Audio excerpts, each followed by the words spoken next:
Good morning or good afternoon. On behalf of our team at RDIC, we would like to welcome Derek Halderson. He is here this afternoon to discuss the type of work they do, the training they receive, characteristics they're looking for in a candidate, career opportunities, salary expectations, and the working conditions. Just a reminder before we begin that after you watch this presentation, please complete the survey found on our webpage, either by using the QR code or going to our website at www.rdic.ca. By completing the survey, you're automatically entered to win a $50 gift card, which will be drawn at the end of every month. So thanks again, Derek, for this informative presentation to help students in their quest to make a better choice about their future employment opportunities. Take it away, Derek. Hi. Thank you very much for having me this afternoon. As Douglas says, my name is Derek Halderson. I am currently the President, Secretary, Treasurer with the International Union of Bricklayers and Allied Craft Workers, Local 1, Saskatchewan. Before I took over this job, I was the training coordinator and the instructor for the union. I've done various programs through Regina District before in the past that were great and successful. I am a Red Seal journeyman bricklayer. Started out as a mason tender, worked my way up through the ranks, became a foreman with one of the companies here in the province, and then moved into the union as an instructor. So I said I've been in the trade here now for since roughly 2007, so I'm out there about 13, 14 years. And I love it. So anyways, we'll go through a little presentation here, talk a little bit about the trade, a little bit about our union, and a little bit about the different programs we do here. And then, like Douglas said, we'll talk a little bit about salary and expectations and stuff. So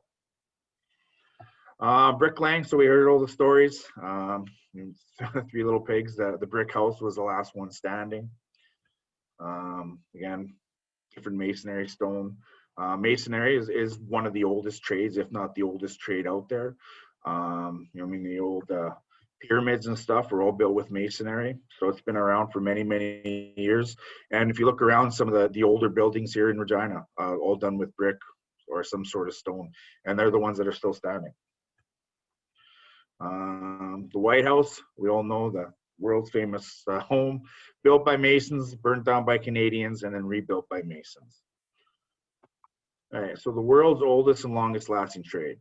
This is where it starts for you. If you want to be part of something that has been here for centuries and will be here for forever, then think about a masonry as a career. You will get to work alongside and learn from tradesmen who were once just like you, young, eager, enthusiastic about the opportunity to start their lives. So just a little bit right up about me. Derek has progressed from starting as a mason tender through his apprenticeship here in Regina with Brixton Masonry to obtaining his interprovincial Red Seal. I have worked in the trade as an apprentice, moving on to becoming a Red Seal journeyman. I then progressed, becoming a foreman on many different projects throughout Saskatchewan. So here's just a short little video, I think, of one of our apprentices working in the hall here.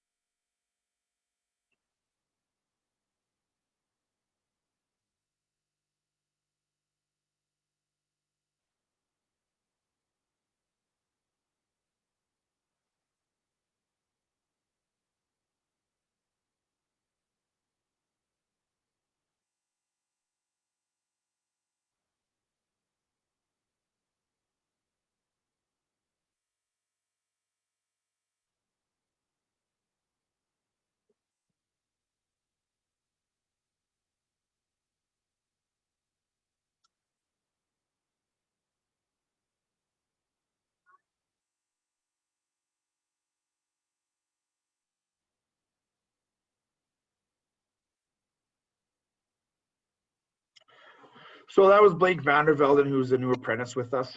Started out as a mason tender.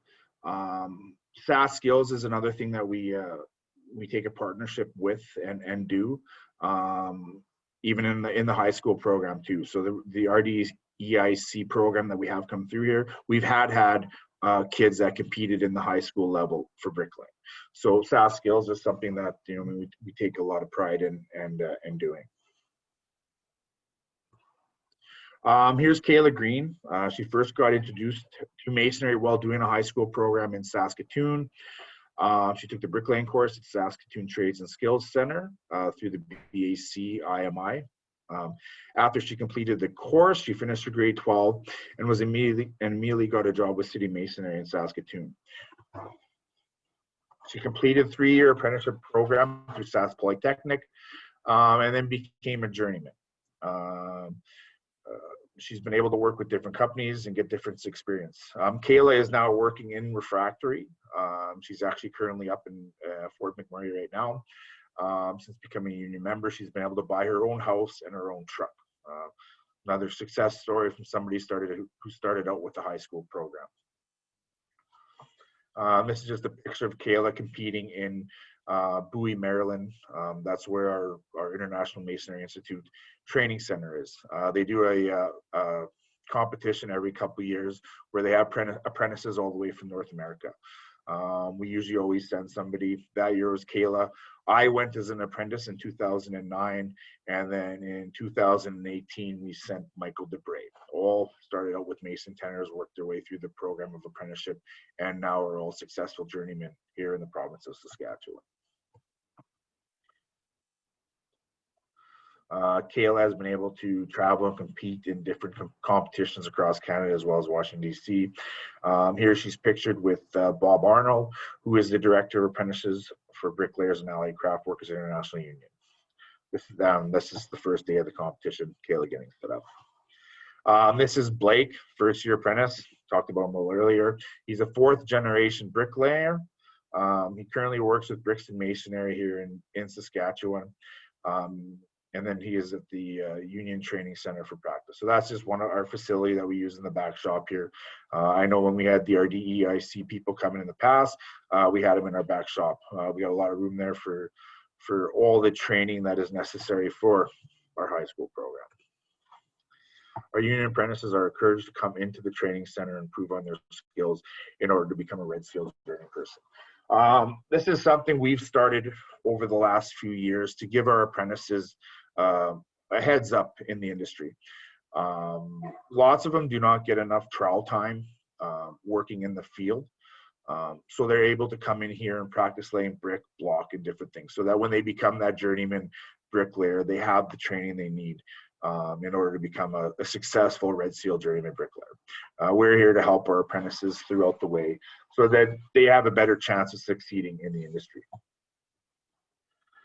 This is Jordan Ireland.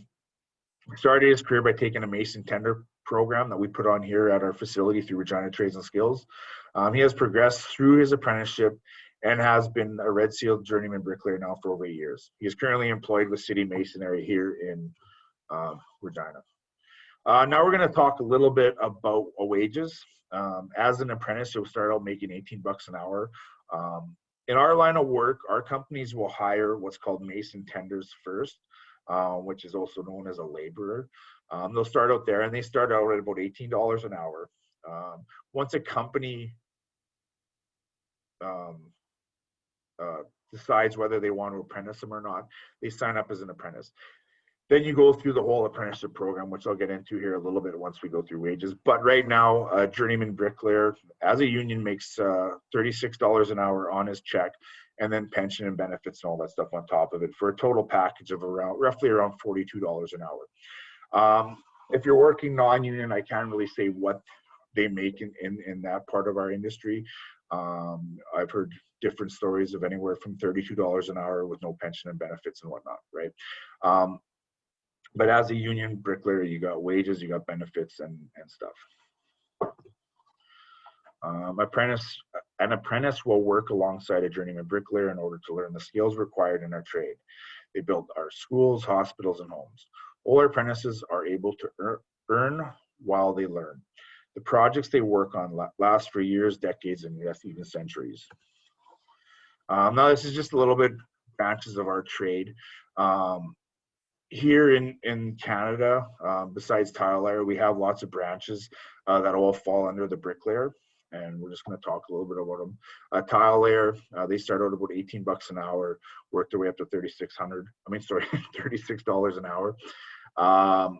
We don't have any in our union here. Some across Canada do though. An apprentice tile layer will work alongside a journeyman tile layer in order to learn the skills required in our trade. All apprentices are able to earn all they learn. They'll be working on schools, hospital, homes, and doing renovation work. Stonemason, just a little bit of our union history, or I guess or a little bit about our union. In the States, they actually have separate branches for each part of our trade. They have stonemasons, PCC, which is pointing, caulking, cleaning, brick and block are separate. So a little different here in Canada, like I said, we have everything kind of falls under one umbrella. So as you become a bricklayer here in the province of Saskatchewan, you're able to do stone, you're able to do PCC, which is mainly just restoration work. So, and again, they all roughly make around the same amount of money. So an apprentice stonemason will work alongside a journeyman. Same thing, you learn a journeyman while you're in the field, eventually becoming a journeyman yourself. Pointer, an apprentice pointer, caulker, cleaner. Like I said, that's pretty much restoration work, which is starting to become a big thing here in the province of Saskatchewan, as some of our buildings are now getting older and they need the restoration work to make sure that they stay. Masonry, if it's done properly, lasts forever, but like anything, eventually, you know, I mean, you have to sometimes cut out the old mortar and put new stuff in, maybe do some repairs here and there. So. Like I said, we've done a few jobs here around the city. The Viterra building was one of the last ones. We also did the Provincial Courthouse here, excuse me, probably about 10 years ago now, and it was a long job. Also, the legislative building was recently done here too as well. So as buildings start to get older, there's going to be more need for restoration work here in the province. We also have an amazing restoration course that our international puts on down in Bowie, Maryland, where we've sent probably about 10 people down to now already, where they learn very valuable skills that help them make them more successful. An apprentice, okay. But why choose masonry? The trade of masonry can be very rewarding, both financially for both an apprentice as well as a red seal journey person. It is one of the highest paid trades, with wages for entry-level people starting at about $18 per hour and progressing up to near $40 an hour. After you become a fully trained journeyman, you can work for yourself or start your own company, or become a BC union member and receive better pay with pension plans and health benefits. Bricklaying is like any other trade. Even though once you become a journeyman bricklayer, there is other options. Myself, I'm now the president. We've had like I said, I was a training coordinator, I was an instructor. You can own your own business, or you can just work in the field. The masonry trade, through its allied crafts of bricklaying, block laying, stone, tile, stucco, PCC, and concrete finishing, are all very unique in different ways. People appreciate them. What we build lasts the test of time. It is very satisfying to see what you have built, not only today, but in previous years. Every mason drives by the projects he's helped build and points them out to his kids and his grandkids. That's pretty cool. Funny story, that's actually a building that I had worked on when I first started in the trade. Was working with what was called Graycom Masonry at the time, but those are the two towers at the university. And then a few years back, we built two more there out of a Tyndall stone veneer. So, and that's so true. I go around a lot of buildings and I tell people that I got to work on the product, on the project. That is the one beautiful thing about masonry. It is always a finished project, so you always get to see it. The more why choose masonry, people decide to work in our trade usually have many of the same characteristics. They enjoy working outside, they like the physical aspect of the job, they like working with the team, they appreciate what they accomplish, they're able to gain skills that will help them make an excellent living for themselves and their family. The masonry trade in Saskatchewan and across Canada has been an evolving trade. In some areas, there are mostly complete brick homes. In other areas of the country, masonry fireplaces are very popular. Other areas feature stucco and stone homes. Each area of the country is different, but there is always the constant that schools, hospitals, and government buildings are built of masonry, that they are built to last for generations. There's a picture there of Brian Adams, who is our instructor, training coordinator, teaching a Mason tender course up in Saskatoon. The instruction and training that you'll receive from the qualified instructors at the BAC will help you get started in what will be a very challenging but rewarding career choice. Local One Saskatchewan, Bricklayers, and Allied Craftworkers have been leading the masonry industry for over 100 years and will be around for 100 years more. The great thing about our organizations is our instructors receive some of the best training around. Our instructors are sent down to our International Masonry Institute for an instructor certification program where we learn how to deliver courses and how to work with the different demographic that we teach. So people coming into our trade now will be coming in another decade of boom construction. There will be a huge demand for new tradesmen in the next decade. The time to make your choice for your future is coming soon. Any trade is a good trade. Some are better than others. Choose one that will allow you to make some great money and still make you excited to get to work every day. Choose Masonry. 3 men were laying a brick. The first was asked, "What are you doing?" He answered, "Laying some bricks." The second man was asked, what are you working for?" He answered, $5 a day. The third man was asked, "What are you doing?" He answered, "I'm helping to build a great cathedral." Which man are you? And then this is just some contact information now. The masonry trade is an excellent choice for anyone thinking of getting into the trades. The work we do is diversified, as are the people that work in it. The BAC union is especially proud of the fact that we support and encourage both men and women in our union, as well as being very culturally inclusive. And then for more information in the masonry trade, please contact myself, Derek Alderson, at the BAC union office here in Regina. I can be contacted by email, derek@bac1sk.ca, or by phone.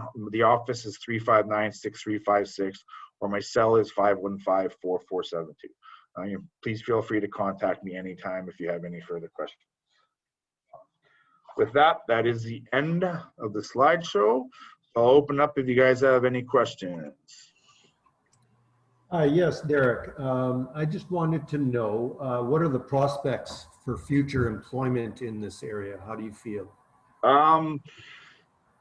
It looks, like I said, I don't have a crystal ball, but it looks very promising. Like I was talking earlier, there's many potential huge jobs coming out that are going to require masonry, and our companies aren't as big as they once were. I mean, they're able to handle the workload right now, but if things pick up like they're projected to, we aren't going to have enough people in the field to be able to man the jobs.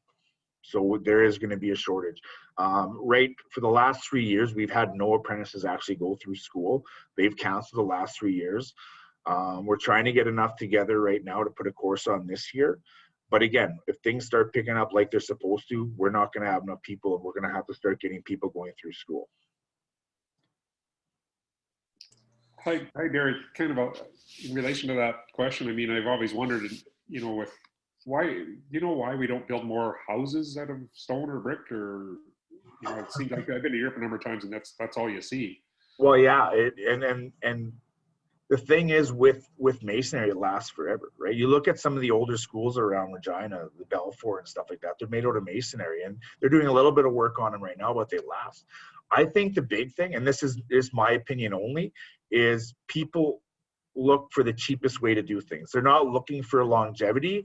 They're looking for the cheapest cost initially. I mean, these P3 schools that were just put out here just recently, I'm going to be honest, they're built not to last. They have so many different products on it, very minimal masonry. They're going to be repairing these schools constantly.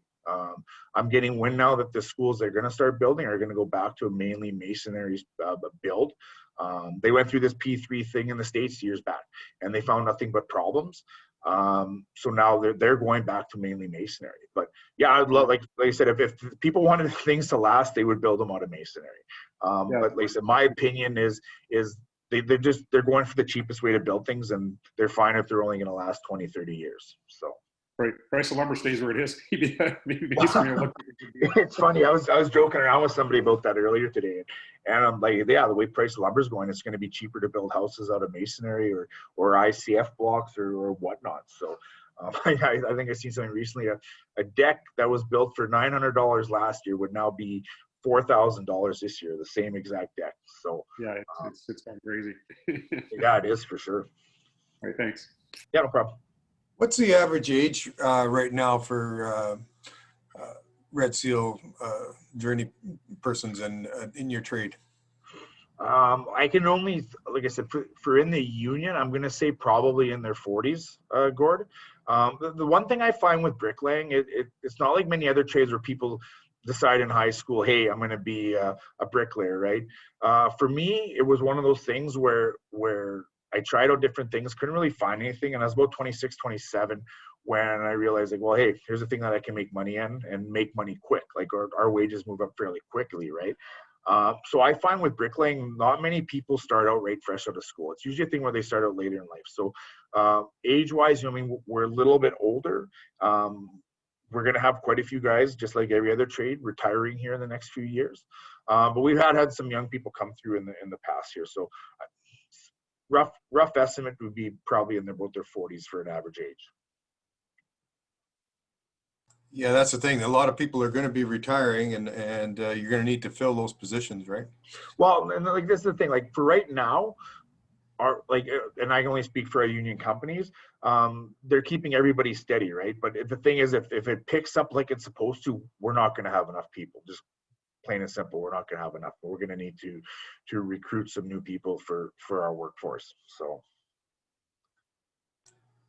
I know I've talked to people in your trade, and they love it. They love the physicality of it, the fact that you get a good workout, and the trade has really come a long way too as far as mechanizing goes, so that a lot of the heavy lifting can be done without relying on manual labor. So. Yeah, like I've laid stones that were 700-800 pounds, right? And we have different techniques now that we're used to lay that compared to in the day when they would have had to probably man up and get 7 or 8 people to lift that stone, right? We have different pulley systems in place, cranes and different stuff that we use to lift these stones in place. So, but you still have to lift them to get them to the spot. So there still is some pretty good manual labor with it. The thing I always liked about it is, like I said, I drive around and I can say I worked on that. I mean, it's a little tougher for someone who's an electrician pointing out that electrical socket they worked on. There's not quite the I guess reward that you get when you show somebody the masonry you did, right? So that's the reason I always liked masonry was just that point right there. So. Yeah, the legacy that the tradespeople, and especially your trade, have left behind to improve the lives of people in the province, it's massive. And it makes a big difference, and it lasts through the test of time. So yeah, well, yeah, you go over to Europe, and some of those buildings over there are 300, 400, 500 years old, built out of masonry, right? So masonry has been around for a long time. Like we're a union local 1 Saskatchewan, which means we're the first union in Saskatchewan. Our union in the States was local 1. I think it's local 1 Maryland. So that was the first union pretty much in North America. I mean, and we are the oldest, one of the oldest, if not the oldest trade out there. So yeah, it's pretty neat when you think about it that way. So what do you look for in a good candidate when they come into your office? The main thing is 1, willing to listen, 2, willing to work hard, and 3, dependability. I'm finding it right now with lots of the courses we put on, the dependability just isn't there anymore. They always have an excuse to why they got to miss this day and why they got to miss that day, right? And it's hard for our contractors to run a business when guys aren't showing up every day, right? Like I understand you need to take days off, but lots of times now it's like they're missing a day every week for some sort of reason, right? And then the other thing is willing to learn, because you're going to be taught stuff that you have no idea what you're doing. But if you're not willing to learn or have a poor attitude about it, there's nothing you can do about it, right? So a contractor always told me those are the 3 important things. Everything else they can work on them with skill wise and stuff like that, but those are 3 of the most important things when it comes to finding new workers.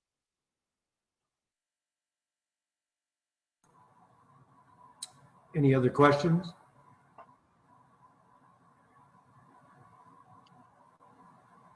Okay.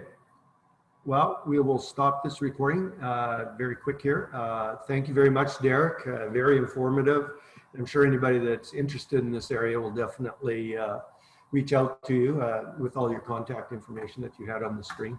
Yeah, exactly. If you guys have questions after, like I said, we do a high school program in various communities around the province. So You know, and we're always open for new locations and stuff. So Great.